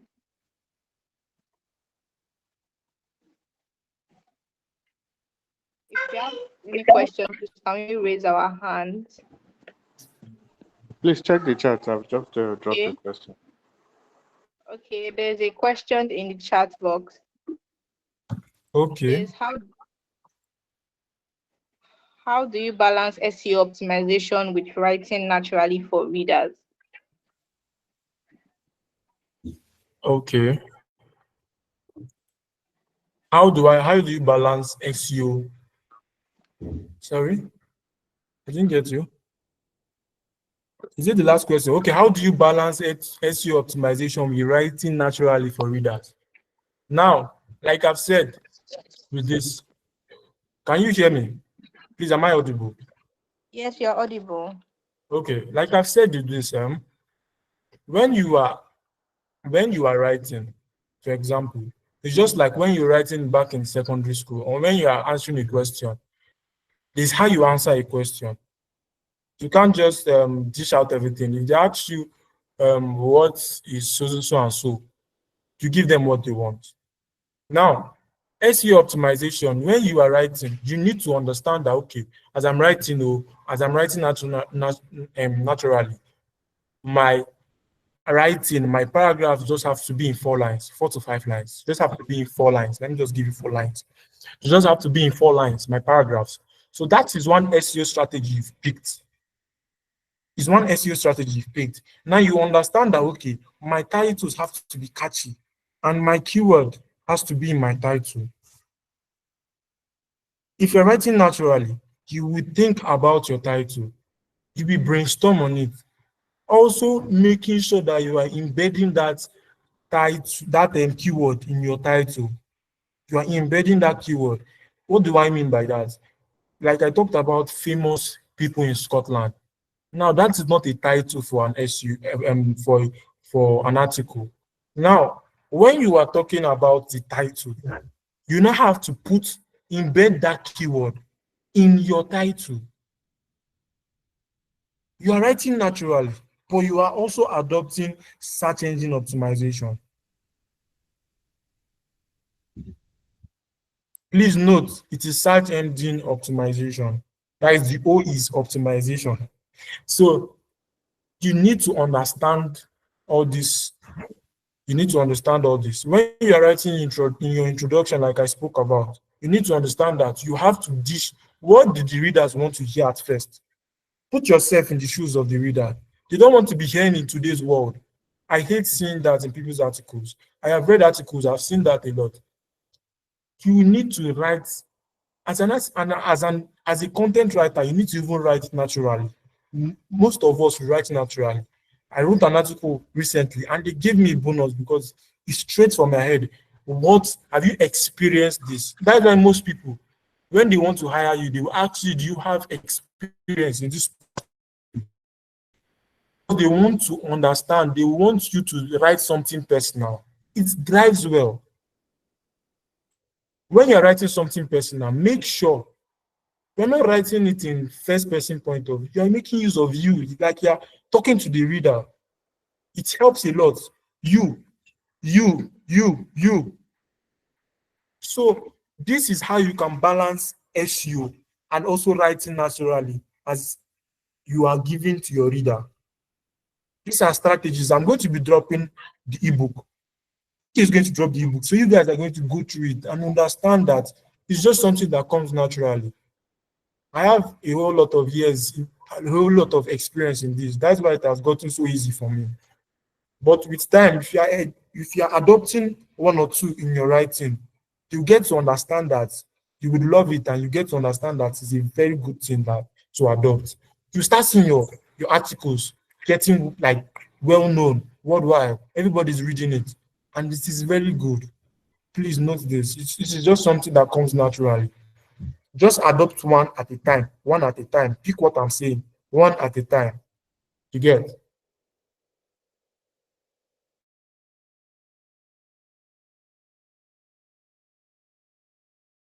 Sorry, that's all. Sorry. Can you hear me?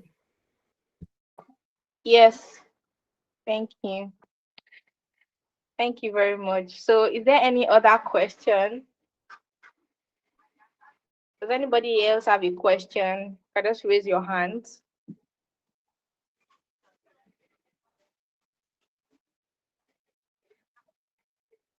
Anybody? Okay, so in the absence of any other question, we have come to the end of today's virtual class. Oh, we have a question. Okay, we have a question. Which tools, sorry. It says, which tools do you recommend for checking readability and SEO quality? Well, thank you for this question, Mr. Ifedeme. Please would like to tell you to send this through an email to us because our time is fast spent. Thank you very much. So we've come to the end of today's session, and on behalf of Geeky Nigeria, I want to sincerely thank every single one of you for taking the time to join us this afternoon.